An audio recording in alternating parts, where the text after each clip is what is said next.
Olá, amigos, sejam todos bem-vindos a mais um estudo do Evangelho do Centro Assis, que acaba sendo, nos dias de hoje, um Evangelho no Lar. Eu quero saudar todos vocês e convidá-los a fazer esses próximos minutos de estudo conosco e que esse estudo transcorra com muita paz e harmonia. Meu nome é Alice. E pelos próximos minutos nós estaremos não só estudando, mas principalmente estaremos vibrando, estaremos tentando estar abertos a todas as intuições e inspirações do plano espiritual, para que tudo que a gente vai tentar estudar agora, né, todos esses esclarecimentos e ensinamentos, cheguem para nós como bênçãos em nossas vidas. Então, já pus aqui para vocês do lado. Hoje o nosso estudo vai ser o capítulo 15. Capítulo 15 é o Fora da Caridade Não Há Salvação. E nós vamos fazer os itens 4 e 5, que é o maior mandamento, e se o tempo der, porque ele é curtinho, a gente vai fazer também os itens 6 e 7, necessidade da caridade segundo São Paulo. Bom, para aqueles que estão inscritos no canal, vocês podem escrever aqui, em algum lugar aqui, vocês podem escrever seus comentários, podem fazer perguntas, concordar, discordar, enfim, vocês podem interagir aqui. Geralmente, quando a gente faz o evangelho presencial lá no centro, todas as pessoas têm uma possibilidade de participar, né, de interagir. Como por esse canal vocês acabam apenas me ouvindo, então a melhor forma da gente interagir é por aqui, pelos comentários, tá? E se você ainda não está inscrito no canal, se inscreva no YouTube, se inscreva no canal Assis, e vocês vão ter também acesso não só a esse vídeo do nosso Evangelho hoje, como também acesso a todas as outras palestras e cursos que estão acontecendo de forma virtual no Assis, tá bom? Em primeiro lugar, eu gostaria aqui de saudar as pessoas que não me conhecem e também aquelas que já me conhecem, né? Então, vou pensar em todos aqueles que participam do Evangelho com certa frequência e que já são frequentadores do nosso trabalho presencial. E assim a gente vai começando agora. Nós temos 17:2. Vamos começar primeiro com uma prece.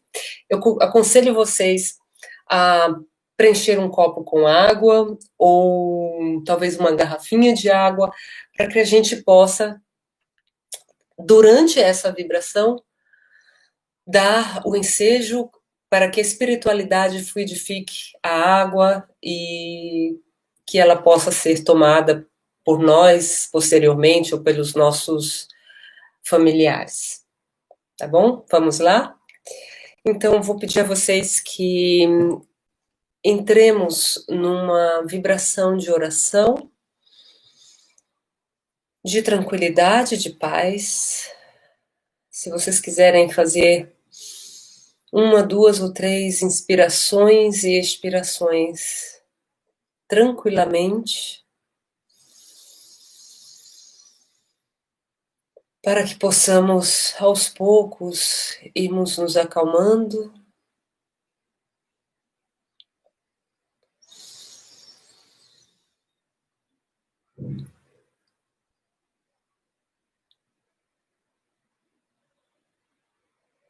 Deus nosso Pai, vós que sois, Senhor, o nosso Criador e mantenedor, amoroso Pai que tudo nos dá, que todos os caminhos nos abre, para que possamos fazer as nossas próprias experiências e termos o nosso próprio caminho até vós. Nós lhe agradecemos, Senhor, pela vida, pela nossa existência espiritual e também pela possibilidade que estamos tendo agora de encarnados neste momento, nesta vivência temporária, estarmos aprendendo, estarmos bebendo desta fonte infinita de grandes ensinamentos de amor e de justiça e da compreensão do que é Deus, trazidas pelo nosso grande mestre, modelo e guia, Jesus. Agradecemos a presença dos benfeitores espirituais, dos espíritos amigos, dos nossos mentores da casa do Centro Assis, que nos dá agora o presente, se dignando de estar conosco, nos intuindo, nos inspirando.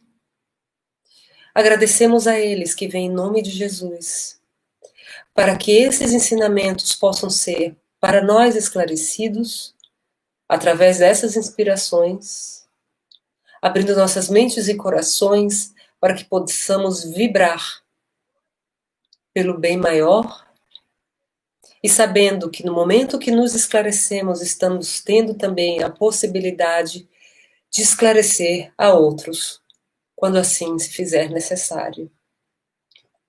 Que o nosso intuito e o nosso propósito sejam sempre de sermos os instrumentos. É claro que conseguimos o beneplácito, que conseguimos também todas as glórias, todos os presentes da vida, mas o melhor presente é servir. Que esse estudo transcorra com muita paz e harmonia, em nome de Jesus. Que assim seja. Vamos lá, queridos? Bom, quem acabou de entrar, mais uma vez, meu nome é Alice e hoje nós vamos fazer o estudo do capítulo 15, Fora da caridade não há salvação, os itens 4 e 5, a gente vai começar primeiro com 4 e 5, que é o maior mandamento, e se for possível, se ainda tivermos tempo, vamos fazer também necessidade da caridade segundo São Paulo. Seriam os itens 5 e 6. Vamos lá? Geralmente, quando acontece o nosso estudo presencial, a gente primeiro faz uma leitura do que foi dito por Jesus, e daí a gente começa aos pouquinhos, principalmente nos textos que são maiores, né? A gente começa então a interpretar, ou a se perguntar o que a gente está entendendo daquilo e de que forma aquilo pode nos ser útil na nossa vida, porque nós não vamos nos perder. Não vamos perder essa oportunidade, amigos. Tudo o que nós estamos aprendendo, em tudo onde estamos nos esclarecendo, é para que isso nos seja útil na nossa vida. Ok? Então vamos lá. O maior mandamento. Mas os fariseus, tendo sabido que ele tapara a boca aos saduceus, reuniram-se. E um deles, que era doutor da lei, veio-lhe fazer esta pergunta para o tentar. Mestre, qual é o mandamento da lei? Jesus lhe respondeu: Amareis o Senhor vosso Deus de todo o vosso coração, de toda a vossa alma e de todo o vosso espírito. Eis aí o maior e o primeiro mandamento. Eis o segundo, que é semelhante a este. Amareis vosso próximo como a vós mesmos. Toda a lei e os profetas estão contidos nesses dois mandamentos. São Mateus, capítulo 12, versículos 34 a 40. É claro, meus amigos, a gente, quem já faz o estudo comigo há algum tempo, ou quem se debruça sobre os estudos do Evangelho, sabem que, historicamente, dentro daquele povo onde encarnou o Mestre Jesus, dentro daquela época de costumes ainda muito bárbaros, onde os instintos reinavam, né? Dentro dessa sociedade ainda completamente dominada pelas pessoas de poder, dominada de toda ignorância, Então, os saduceus eram um dos grupos que tinham poder porque eles tinham informação. Eles estudavam as leis mosaicas, assim também como os fariseus, né? E é claro que onde existe uma grande, vamos dizer, onde existe uma grande massa de ignorantes e um pequeno grupo de pessoas que dominam as leis, dominam as artes, dominam a intelectualidade, dominam a filosofia e a política. Então, é claro que acaba acontecendo um controle, ou acontecia, né? Um controle desses pequenos grupos em relação às grandes massas. É claro que, apesar disso ter mudado muito, nós ainda percebemos hoje, tá? Mas é importante a gente perceber que houve essa evolução. Muitas vezes a gente reclama, mas o mundo está assim, o mundo está difícil, o mundo não nos parece civilizado, mas na verdade já houve o progresso e a gente tem que entender e tem que confiar que tudo progride, que é uma lei natural, é uma lei divina, que tudo deve ir à frente, que tudo deve crescer para dar frutos, para florir e dar frutos. Tá? Então, de certa forma, a nossa sociedade também já evoluiu. Hoje em dia, nós temos capacidade de ter informações, e isso não depende apenas de um grupo reduzido de intelectuais, ou de cientistas, ou de figuras midiáticas, estruturas midiáticas, né? Como a imprensa, por exemplo, que é muito útil, mas muitas vezes existe um domínio do pensamento. E hoje em dia, com a internet, a gente tem capacidade de simplesmente absorver todo tipo de conhecimento que a gente quiser. A gente pode usar o nosso livre-arbítrio. A gente pode utilizar o conhecimento que aí está para nós de uma forma negativa ou positiva. Isso depende de cada um. Bom, na época em que Jesus encarnou, os saduceus, como eu falei, eles representavam um desses grupos, ou melhor, representava justamente essa elite intelectual, religiosa, política, fortemente política, né? E eles, quando perceberam que Jesus era um grande sábio, eles faziam de tudo para tentá-lo. Ainda hoje a gente vê assim, né, que geralmente as pessoas que estão falando pela verdade, que estão pedindo pela justiça, que estão se destacando por justamente representar valores positivos, geralmente elas são atacadas. Porque assim ainda é no nosso mundo.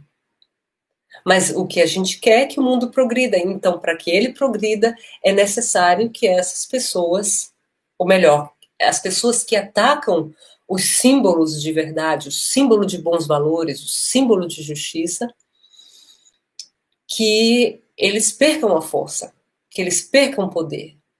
Né? Poder significa responsabilidade. Então, foi assim que, reconhecendo em Jesus uma figura de uma sabedoria, de uma grande sabedoria e também de uma autoridade moral, que representava em si próprio a verdade e a justiça, é claro que essa elite dominante da época começou a atacá-lo, né? E eles não só atacavam, mas também agiam na espreita. Muitas vezes eles existiam as ágoras, né, os locais onde as pessoas se reuniam, as praças, as feiras.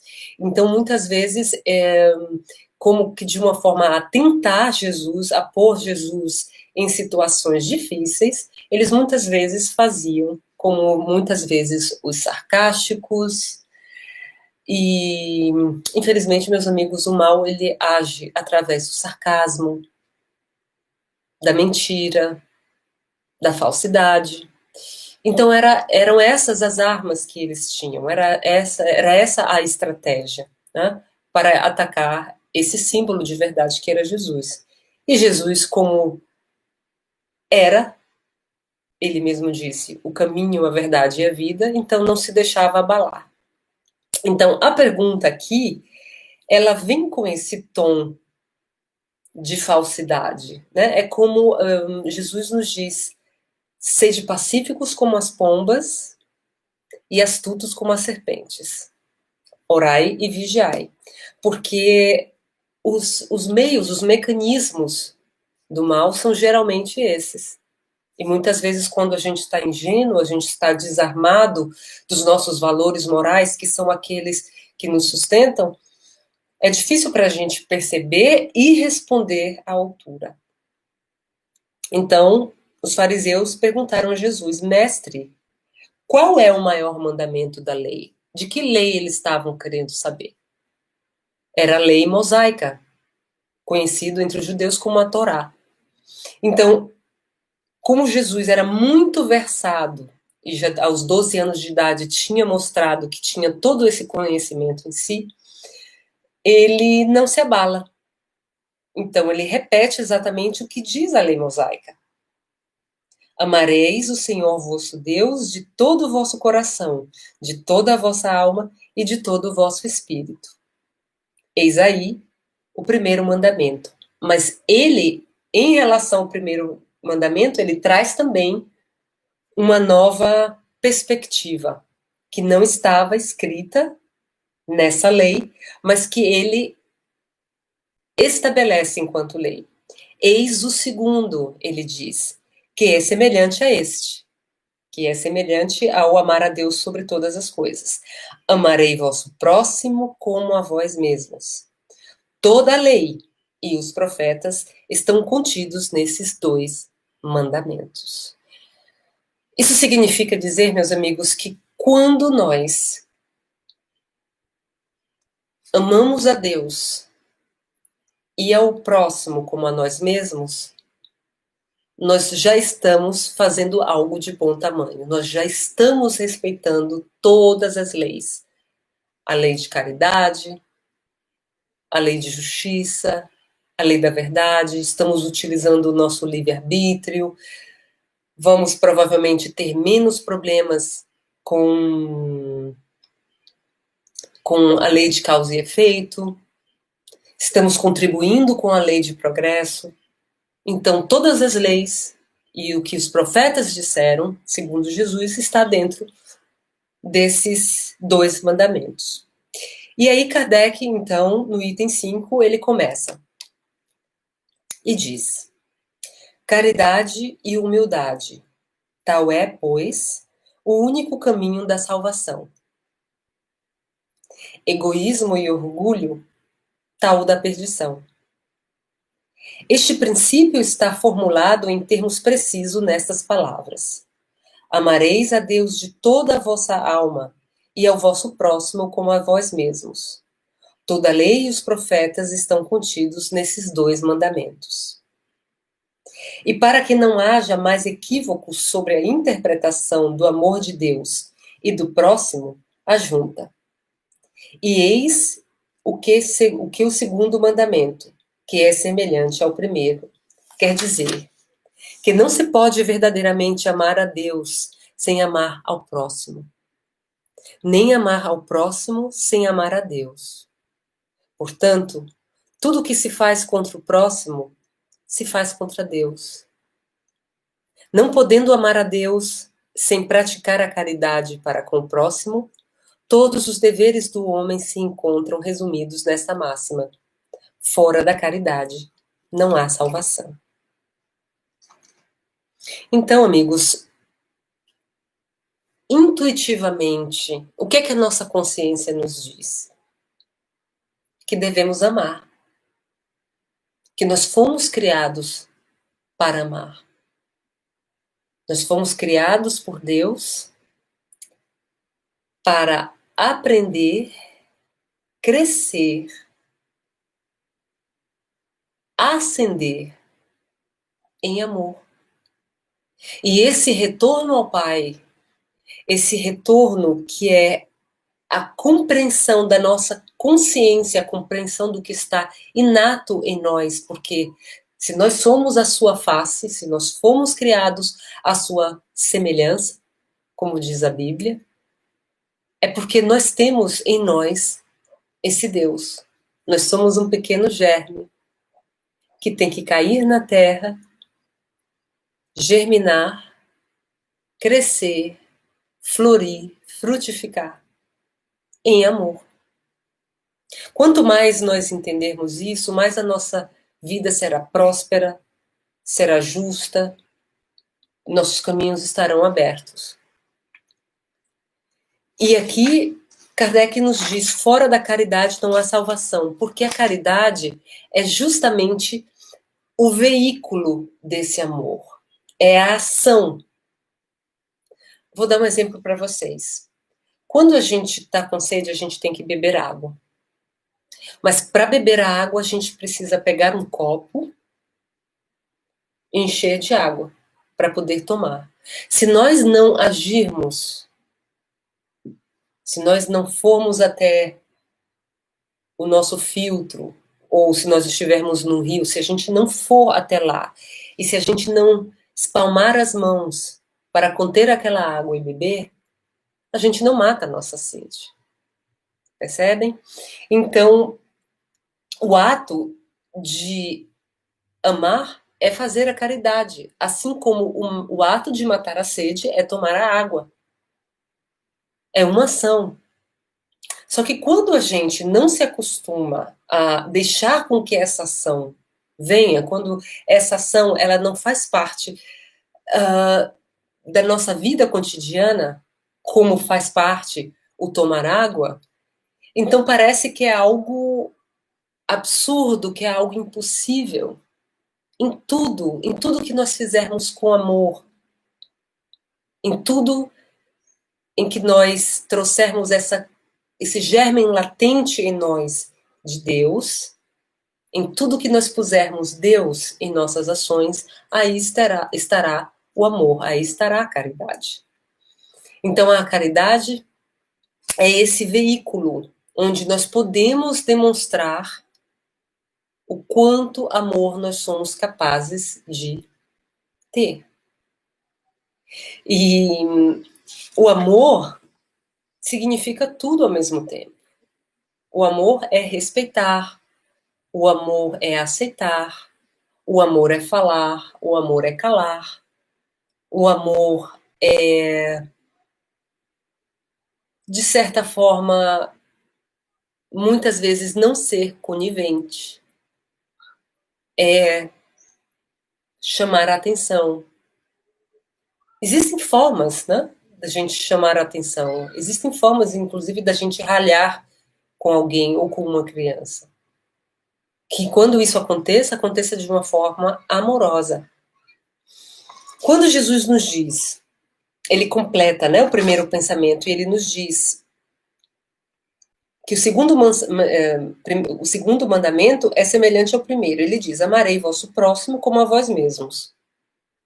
Então ele quer dizer que nós precisamos também nos amar, também nos aceitar, também nos perdoar, também nos tolerar, calar diante, muitas vezes falar para nós mesmos, burilarmos aquilo que temos dentro de nós. Temos que, inclusive, ralhar conosco. Olha, isso que você fez não foi certo. Mas de maneira amorosa. Porque todos nós podemos errar. Mas nós temos que ser também amorosos com nós mesmos. E no momento que a gente faz ao outro aquilo que nós gostaríamos que fosse feito a nós mesmos, nós estamos amando ao outro como a nós mesmos. Eu já falei isso aqui, eu acho que tem 2 ou 3 semanas. Muitas vezes, ao invés de nós sermos amorosos com alguém, né, ou seja, querer ao outro aquilo que nós queremos que nos fizessem, muitas vezes a gente projeta no outro aquilo não que nós temos de melhor, aquilo que nós temos de pior. Ou seja, quando eu me amo, quando eu amo essa criação espiritual de Deus, porque eu amo a Deus, então eu vou amar o que Ele criou, e eu sou também parte do que Ele criou. Eu sou parte dessa natureza maravilhosa. Eu sou parte dessas raças que aqui se encontram, desses animais e dessa raça humana que aqui se encontra. Então, se eu amo a Deus, eu tenho que me amar. Tá? Mas eu tenho que fazer isso sem vaidade, sem prepotência. E é por isso que Allan Kardec nos diz aqui, sem o egoísmo e sem o orgulho. Porque quando eu utilizo ou um ou outro, eu estou querendo dizer que eu sou melhor do que qualquer outro, que eu mereço e os outros não merecem. Portanto, aquele que se ama, aquele que ama o amor que Deus teve por ele para criá-lo, percebam isso. No momento que Deus criou tudo que existe nesse universo, as supernovas, as estrelas, os planetas, as galáxias, o mineral, o vegetal, o animal, a raça humana na Terra, outras raças em outros planetas. Esse ato de criação foi um ato de amor. Isso significa dizer que nós somos resultado de um ato de amor. E não se amar significa dizer não a esse amor que Deus já teve para conosco. Então, nesse momento que a gente não reconhece que nós somos frutos desse amor e que nós também podemos amar, inclusive estamos fadados a isso, a aprender a amar, então nós projetamos aquilo que é o desconhecimento desse amor. Então, se eu desconheço Deus e o amor que Ele teve por mim ao me criar, eu não estou capaz nem de me amar, nem amar o resto da criação dele. Percebem? Fica difícil a minha vida. Então, dentro da minha ignorância, eu começo a me relacionar comigo mesma, com esse Deus e com todo o resto da criação dele, de uma forma não amorosa, nociva, vingativa, orgulhosa, egoísta. Percebem? Então, é necessário que a gente perceba essa nuance do auto-amor, porque esse auto-amor é resultado do reconhecimento do amor maior, que é Deus. Então, bom, se eu sou...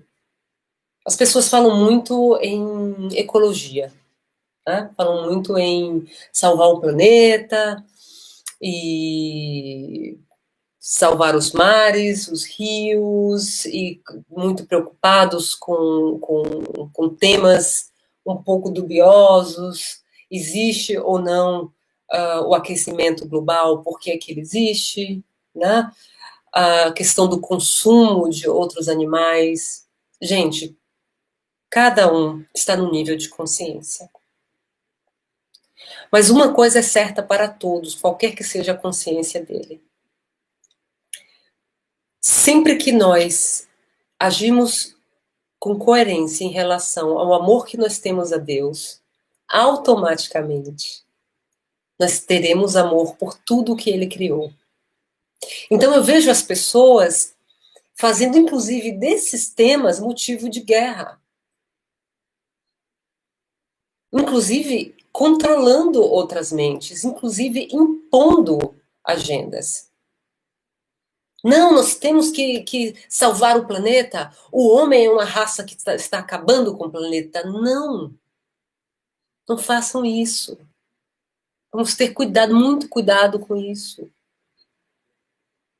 É possível, sim, que nós, seres humanos, ainda não tenhamos aprendido, justamente por não ter entendido esse amor, por nossa ignorância, nós não tenhamos compreendido o que é cuidar do planeta. Porque não existe cuidar só do planeta. Não, inclusive, não existe apenas falar da mãe terra. Não existe isso sem valorizar o ser humano. Imaginem uma coisa.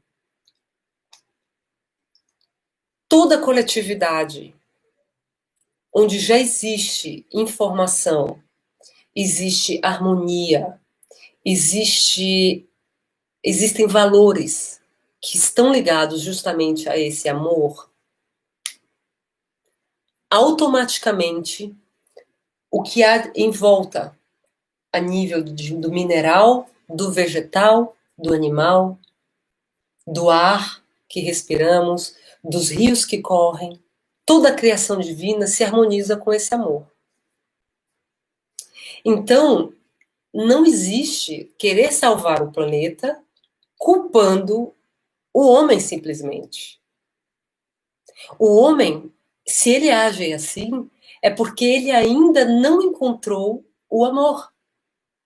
Mas nem por isso a gente deve pensar que essa raça humana que é responsável pelo planeta deve ser exterminada. Às vezes me choca muito a atitude de alguns ecologistas, porque eles dizem, não, a raça humana, não deveria existir raça humana na face da Terra. E eu diria, então Jesus, que é o governador da Terra, preparou tudo isso para ficar inabitado? É a pergunta. Será mesmo por isso? Então, naquele momento, a gente se pergunta qual é a nossa responsabilidade? Por que é que nós encarnamos aqui, nesse planeta? Por que é que nós temos que conviver tivemos que conviver durante milênios com esses 3 reinos? Por que nós estamos aqui? É para sermos simplesmente taxados de incompetentes e dizer, não, Mãe Terra não precisa da raça humana. Ao contrário, gente. Para que Mãe Terra tenha a possibilidade de estar bem, é preciso investir no ser humano. Não existe ecologia, não existe pensamento ecológico se você não pensa no humano. Se você chega numa cidade onde o rio está poluído, onde as árvores ou o verde está desmatado, e você olha para as pessoas, você vai dizer, como que alguém pode cuidar da ecologia, cuidar do meio ambiente, se ele não tem água potável, se ele não tem infraestrutura, se ele não tem canalização, não tem esgoto, não tem educação, não tem saúde. É no ser humano que nós devemos focar. Porque o ser humano instruído, o ser humano que sai da ignorância e que aprende a amar, ele será benevolente com todo o resto da criação. Inclusive, eu poderia dizer um pouco mais. É a nossa responsabilidade cuidar desses 3 reinos. É nossa responsabilidade. Quando Jesus nos diz que os mansos herdarão a terra, ele quer dizer que um dia chegará onde a raça humana estará ciente da tarefa que tem, que é de desenvolver o amor e cuidar dos outros reinos. Os outros reinos que embelezam o nosso planeta. Os reinos que nos dão o alimento. Os reinos que nos servem de alguma forma. E quando eu falo servem, não é apenas para que eles produzam para nós, mas é para que nós existamos. Nós ainda precisamos disso. Então, a nossa responsabilidade é muito grande. Portanto, sempre que vocês pensarem em fazer bem ao meio ambiente, vejam em volta qual é a comunidade que vive dentro daquele meio ambiente. Nós não somos os algozes porque nós queremos acabar com a vida no planeta. Nós estamos ignorantes, então fazemos de tudo para investir no ser humano, e o ser humano vai poder estabilizar harmonizar todos os três reinos que dependem dele. Né? Nós somos, na verdade, eu vejo assim, nós somos os guardiões desses três reinos inferiores. Não é assim? Né? Quando se tem autoridade moral, quem tem mais ajuda os menores. Quem tem poder dentro de uma hierarquia, ele recebe esse poder porque ele tem responsabilidade. E assim a gente teria a capacidade de simplesmente viver em maior harmonia. E isso já está chegando. A gente percebe o que é que está acontecendo aqui, agora, nesse momento, não só para nós, aqui no Brasil, mas no mundo todo, e as coisas estão sendo mexidas, as pessoas estão sendo buriladas. Os sábios, aqueles que vêm em nome da verdade, em nome da justiça, estão sendo atacados, mas eles não estão sendo simplesmente atacados, é porque quando nós olhamos e vemos quem está sendo atacado e quem está atacando, a gente percebe uma realidade. E aí a gente pode dizer, olha quem está atacando essa pessoa, porque essa pessoa falou isso. Aí você olha para quem está atacando e se pergunte, ele é sábio? Ele é um símbolo de autoridade moral? Ele tem autoridade moral? E fica fácil a gente saber. Porque, claro, existem forças ainda no nosso planeta que não querem deixar com que o planeta deslanche.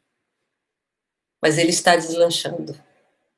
A era de regeneração, já estamos no limiar dela e será inevitável. Mas todo mundo tem que passar por isso. E todo mundo tem que se perguntar, será que eu estou me amando o suficiente? Será que eu estou reconhecendo? Gente, quando eu falo se eu estou me amando, não é ficar no orgulho, não. Nem na vaidade, nem na presunção. Eu sou o suprassumo. Porque isso chama-se narcisismo. Esse amor do qual Jesus fala aqui é o reconhecimento do que há de melhor em nós. No momento que eu reconheço o que há de divino em mim, o que há de Deus em mim, e que eu sou fruto desse amor, então eu me amo. E eu devo reconhecer também que o meu próximo é também fruto desse amor. E aí eu vou começar a agir com ele, e ter paciência com ele, e ter tolerância com ele, como eu gostaria que tivessem comigo. E vou também chamar a atenção dele como eu gostaria que me chamassem a atenção para o meu bem. E não vou ser conivente com ele, como eu não deveria ser conivente com os meus próprios erros. Percebe? Mas utilizando do amor. Pessoal, se vocês quiserem fazer qualquer tipo de comentário, vão escrevendo aqui. Aqui do lado, não sei se é desse lado ou desse lado. Vocês podem estar escrevendo e fazendo comentários ou fazendo perguntas, se vocês quiserem. Tá bom? Para isso, vocês têm que se inscrever no canal. Nós temos 17h37, então a gente pode começar também com outro item, que é o item 6, Necessidade da Caridade segundo São Paulo. Para quem tem esse livro aqui, é a página 152. Perdão, sim, 152. Mas para quem não tem, é o capítulo 15, capítulo Fora da Caridade não há salvação, item 6. Vamos ler. Necessidade da caridade segundo Paulo, São Paulo. Ainda que eu falasse todas as línguas dos homens, e mesmo a língua dos anjos, se não tivesse caridade, não seria sendo como um bronze sonante e um símbolo retumbante. E quando eu tivesse o dom de profecia, penetrasse todos os mistérios e tivesse uma perfeita ciência de todas as coisas, quando tivesse ainda toda a fé possível até transportar as montanhas, se não tivesse a caridade, eu nada seria. E quando tivesse distribuído meus bens para alimentar os pobres, e tivesse entregue meu corpo para ser queimado, se não tivesse caridade, tudo isso não me serviria de nada. A caridade é paciente, é doce, é benfazeja. A caridade não é invejosa, não é temerária e precipitada, não se enche de orgulho, não é desdenhosa, não procura seus próprios interesses, não se melindra e não se irrita com nada, não suspeita mal, não se regozija com a injustiça, mas se regozija com a verdade. Tudo suporta, tudo crê, tudo espera, tudo sofre. Agora, estas três virtudes, a fé, a esperança e a caridade, permanecem, mas entre elas a mais excelente é a caridade. São Paulo, na primeira epístola aos Coríntios, capítulo 13, versículos 1 a 7 e 13. Vamos ao que Kardec nos diz. São Paulo, de tal forma, compreendeu essa verdade, que disse: ainda quando eu tivesse a linguagem dos anjos, quando eu tivesse o dom da profecia e penetrasse todos os mistérios, quando eu tivesse toda a fé possível até transportar as montanhas, se não tivesse caridade, eu nada seria. Entre essas três virtudes, a fé, a esperança e a caridade, a mais excelente é a caridade. Coloca assim, sem equívoco, a caridade acima mesmo da fé, porque a caridade está ao alcance de todo mundo, do ignorante e do sábio, do rico e do pobre, e porque independe de toda crença particular. E fez mais. Definiu a verdadeira caridade, mostrou-a não somente na beneficência, mas na reunião de todas as qualidades do coração, na bondade e benevolência para com o próximo. Lindo, não é? Muito maravilhoso. Graças a Deus. Eu gostaria de chamar a atenção, todo esse trecho, nós poderíamos ficar aqui, eu acho que 1h30 falando apenas desse trecho. Tem coisas muito interessantes. Eu vou chamar a atenção para vocês quando ele diz o seguinte. Ele começa dizendo: a caridade é paciente, é doce e benfazeja. Então, toda vez que a gente tiver condições de sermos pacientes em uma situação ou com alguém, sermos doce com essa pessoa e benfazejos, ou seja, transportar bem-estar para aquela pessoa, então nós estamos fazendo a caridade. Aí ele continua. A caridade não é invejosa. Vejam bem, ela não tem inveja do que o outro tem. Ela não quer para si o que o outro tem e não se revolta por não tê-lo. Porque ela entende que se aquele tem é porque existe uma causa para aquilo. Aí tem a ver com gratidão. Quando eu sou grato pelo pouco ou muito que eu tenho, eu sou grato, então eu não vou ser invejoso. E um dos grandes problemas ainda da nossa sociedade, e que vem sendo muito mal utilizado por certas ideologias, é que as pessoas, elas começam a se revoltar por não terem, ao invés de tentar reverter as suas próprias situações de falta.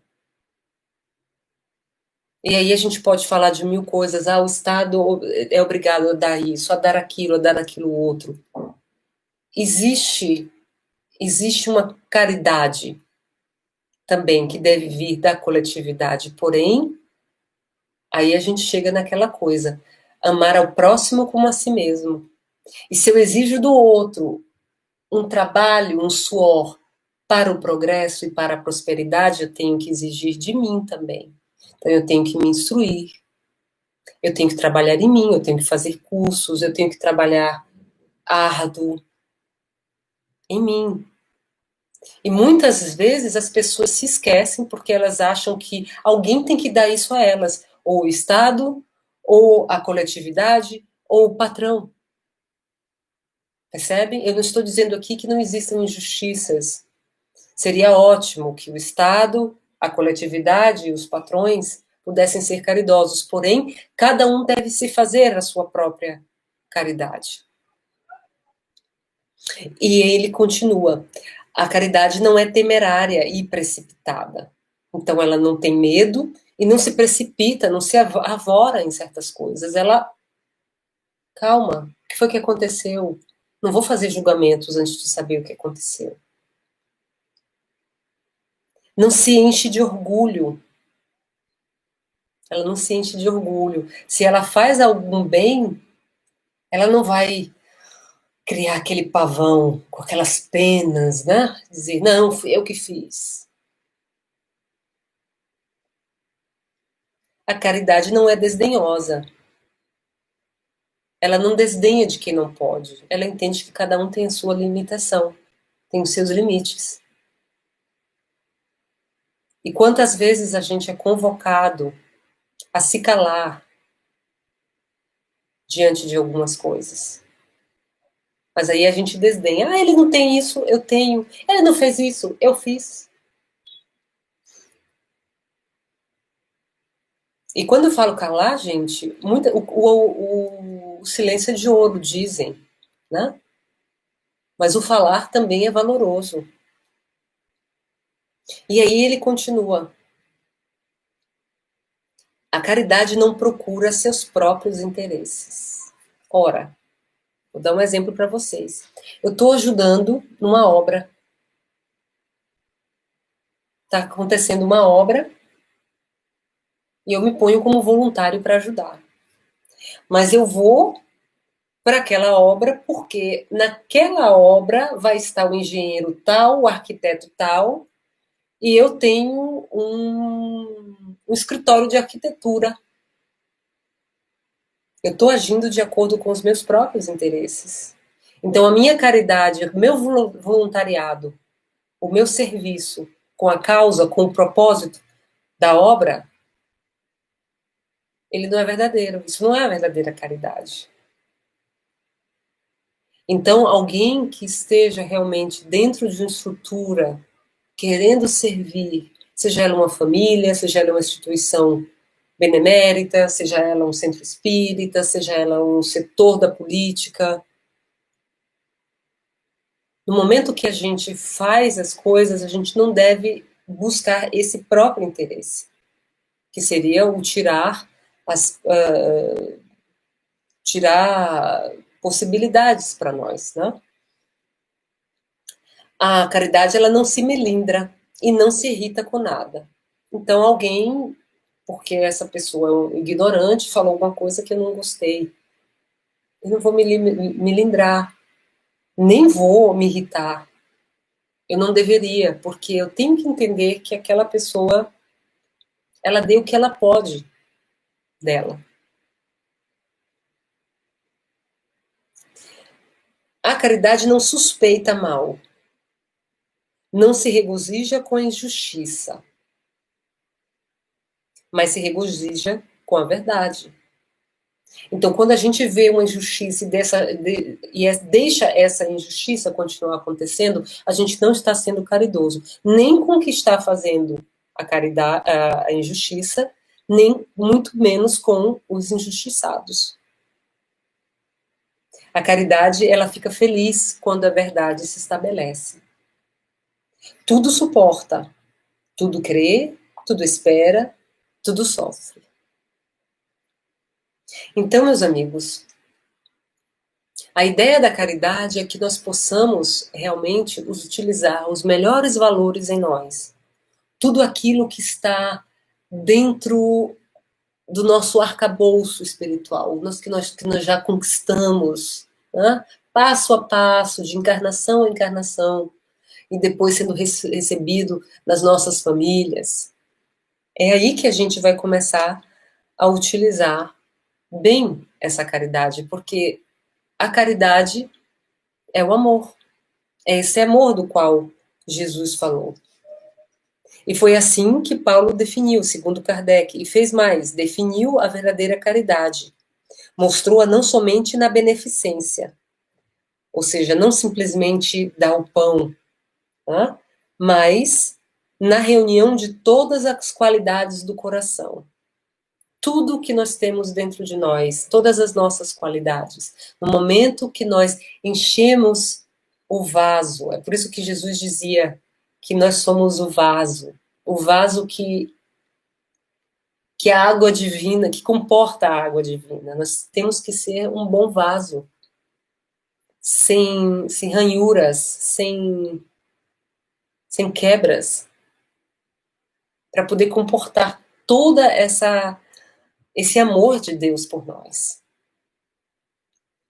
E nesse sentido, a gente acaba sendo grato a Deus, né? Quando a gente percebe essa caridade.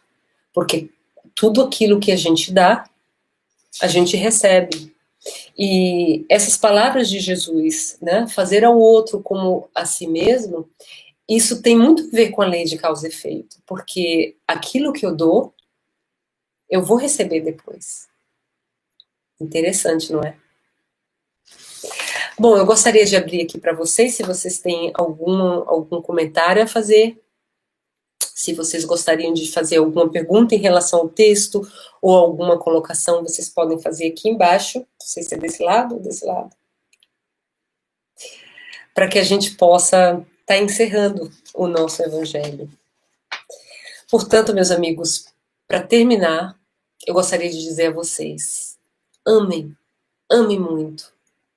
Amem com o coração, amem com as mãos, amem com a mente.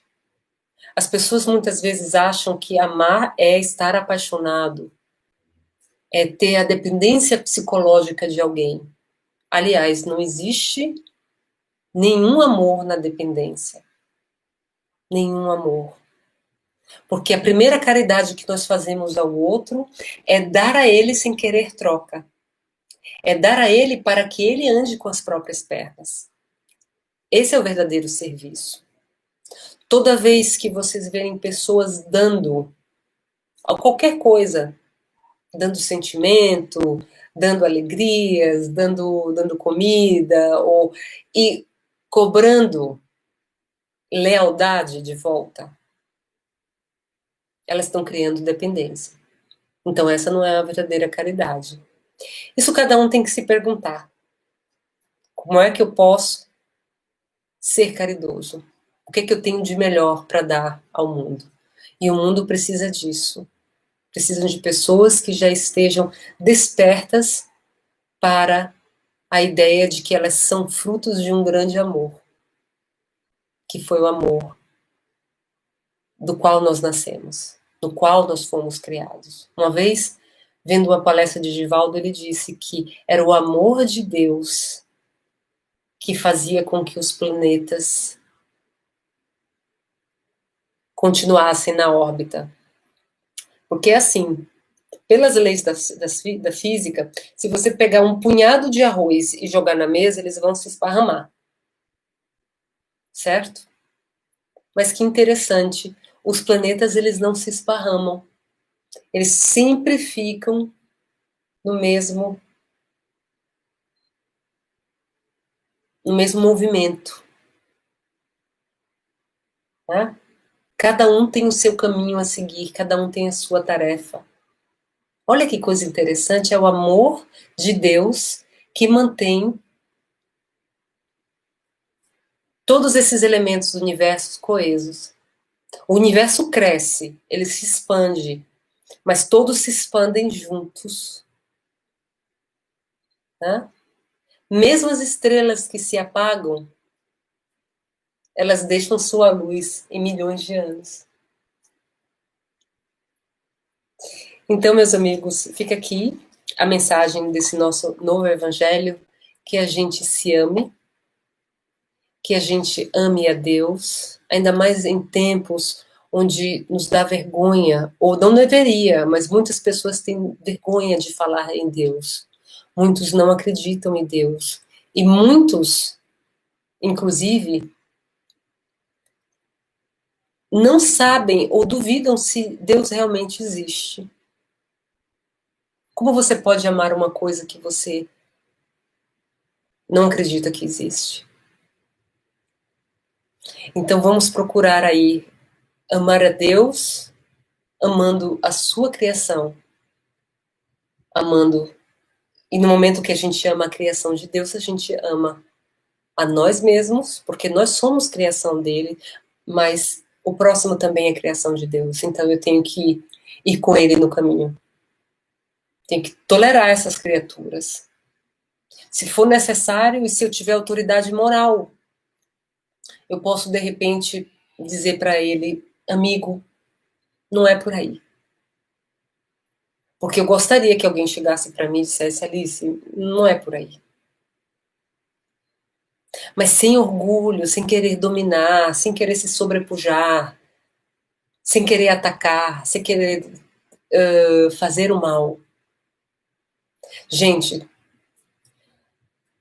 a regeneração é iminente. Não temos mais tempo para ficar dando energia e contribuição energética ao mal. A gente tem que se decidir para que lado a gente quer ir. Tá bom? Então, são 17h55 agora. Nós vamos fazer a nossa prece. E eu espero que vocês tenham gostado desse evangelho.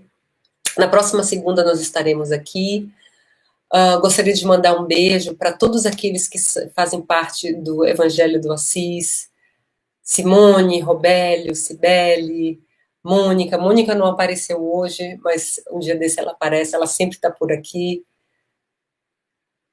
Todos vocês, Cida, tenho muita saudade, espero que assim que a gente puder se reunir, não está longe, estou sentindo que não está longe, assim que a gente puder se reunir, a gente vai estar lá no Evangelho. Esse é um estudo, mas o Evangelho não é só estudo, ele é um momento de vibração, ele é uma prática. O Evangelho é uma prática, né? Porque a gente se conecta com a espiritualidade, a gente ora, a gente vibra, a gente transmuta fluidos, a gente lê, a gente traz essa compreensão para dentro de nós e isso se transmuta depois em ações. Então isso não deixa de ser também um momento terapêutico para a gente, tá? Onde a própria espiritualidade está fluidificando a água, está nos dando insights enquanto a gente está falando, justamente por isso, para que a gente possa melhorar. Então, acima de ser um estudo, é um tratamento e uma prática espiritual também, tá? Eu gostaria de agradecer a vocês. Nós vamos fazer agora a nossa prece, pedindo à espiritualidade que esteve agora, que continue conosco, nos orientando, nos inspirando, nos ajudando, nos intuindo em tudo aquilo que nós formos fazer, nos recordando, já que eles não podem interferir no nosso livre-arbítrio, mas eles podem orientar. Que nós sejamos sensíveis aos conselhos e suas orientações. Mas gostaríamos de agradecer muito, muito, muito a vocês, amigos do plano espiritual, que nos concederam hoje esse dia abençoado, abrindo uma semana aí de muitos trabalhos, de muitos desafios, mas também de muitas bênçãos. Que o amor de Deus esteja em nossos corações, para que possamos ver a Deus dentro dos nossos próprios próximos, dentro de todas as pessoas, em cada serzinho, em cada animal, em cada vento que sopra, em cada chuva que cai, em cada rio que corre, em cada onda no mar, em cada céu, em cada verde, em cada grão de feijão, em cada comida na mesa, que nós possamos agradecer a Deus e manter esse compromisso que fizemos com Ele quando nós encarnamos, de reconhecer nele o nosso Criador e mantenedor em seu amor, amando ao próximo como a nós mesmos. Meus amigos, fiquem em paz. Agora, se vocês tiverem a oportunidade, daqui a 1 minuto vai ser 18 horas. Tomem a água de vocês. A próxima vez estamos aqui, também com a nossa água fluidificada, pensando, vibrando, agradecendo também a todas as bênçãos que estamos tendo, mas também enviando essa vibração para as pessoas que precisam. As pessoas que estão nos hospitais, e não só vindo a óbito pelo vírus, mas por todas as outras enfermidades que não deixaram de acontecer. Essas pessoas também estão precisando de amparo. E principalmente, gente, os que mais precisam de amparo são aqueles que nós não escutamos falar. Percebem? Vamos vibrar sempre para aqueles que estão dentro de casa com medo, com pânico, com ansiedade, tendo que lidar com a geladeira vazia, tendo que lidar com o marido alcoólatra, com o filho viciado em entorpecentes, com a mulher que tem problemas mentais. São eles que mais precisam. E muitas vezes eles até têm tudo, mas falta muito. Muitas vezes as pessoas têm tudo, mas falta o essencial. Não são essas pessoas que estão aparecendo nos noticiários. E é justamente elas que as nossas vibrações têm que chegar, têm que auxiliar. Vamos dar as mãos virtualmente para essas pessoas e dizer: vem, vem conosco, sai do medo, deixa a ansiedade. Nunca esqueçam, aqueles que mais precisam são os que têm menos visibilidade. A mídia não vai falar dessas pessoas que estão em casa com diversos problemas. Então a gente emana as vibrações de que o amor de Jesus alcançará cada lar que nesse momento tem problemas, sejam eles de saúde, de ordem financeira, psíquica, sentimental, moral ou espiritual. Não só dos encarnados, mas também dos desencarnados. Aqueles que estão desencarnando por este vírus, mas também por todas as outras doenças. Meus amigos, um grande beijo para vocês. Eu já falei demais, são 18h02, então fiquem em paz. Tomem a aguinha de vocês e que Jesus abençoe-nos hoje e sempre. Confie nele, tá? Grande beijo. Até a próxima semana.